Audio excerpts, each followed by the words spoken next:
اسے انسان کی نماز قبول ہوتی ہے جو انسان حلال روزی کمانے کے بعد، حلال رزق کھانے کے بعد، حلال کپڑے پہننے کے بعد، حلال روزی سے پرورش کیے جانے کے بعد وہ نماز قائم کرتا ہے، اسے انسان کی نماز قبول ہوتی ہے۔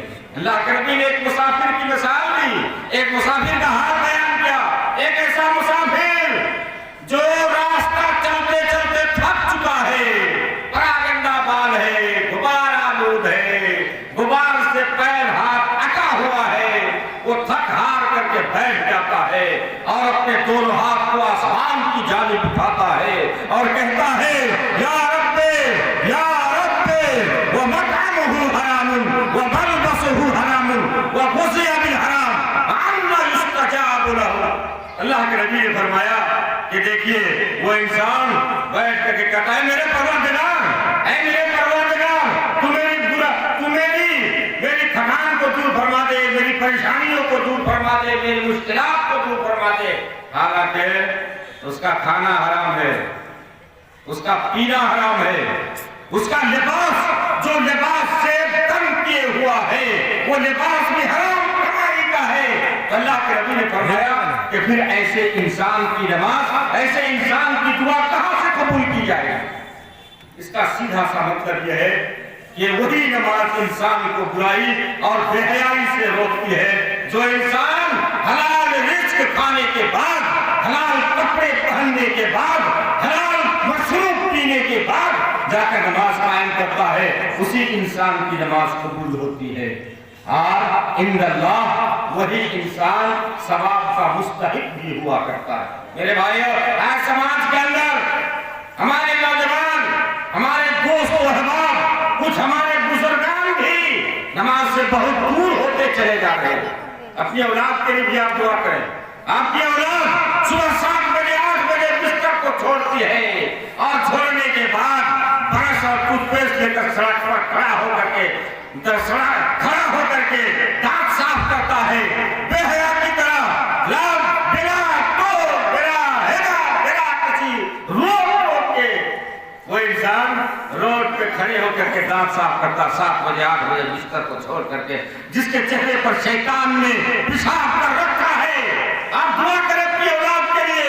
اللہ تعالیٰ فرماتا ہے رب اجعلنی مقیم الصلاۃ ومن ذریتی، اے میرے پروردگار تو مجھے نماز قائم کرنے والا بنا دے، میری اولاد کو نمازی بنا دے۔ یہ آپ دعا کریں، مجھے بھی نمازی بنا، میری اولاد کو بھی نمازی بنا، یہ دعا کریں آپ۔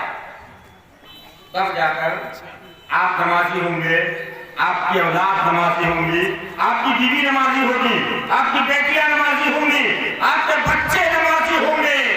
آپ دعا کریں اللہ تعالیٰ سے۔ میرے بھائی، نماز کا فائدہ اور میں بتاتا ہوں آپ کو ایک حدیث کی روشنی میں۔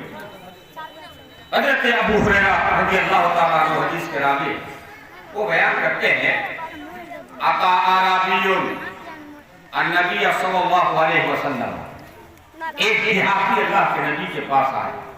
انہوں نے کہا، اس دیہاتی نے کہا دلونی علی عمل اذا عملتہ دخلت الجنہ۔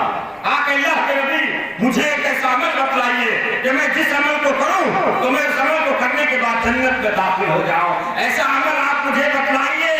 اللہ کے نبی نے فرمایا 1 نمبر میں اعبد اللہ ولا تشرک بہ شیئا، لوگوں تم اللہ کی ایک خدا کی عبادت کرو اور اس کی عبادت میں کسی کو شریک مت کرو۔ 1 نمبر میں یہی توحید ہے۔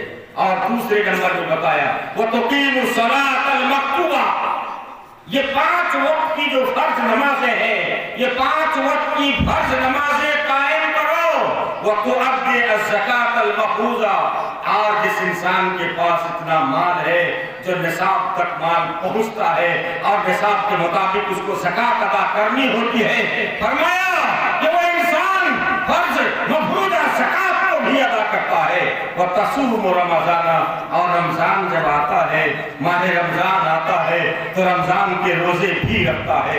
اس کو بیان کرنے کے بعد اس دیہاتی نے کہا وَالَّذِي نَفْسِي بِيَدِهِ لَا أَزِيدُ عَلَىٰ هَٰذَا وَلَا أَنقُصُ مِنْهُ، اس دیہاتی نے کہا قسم ہے اس ذات کی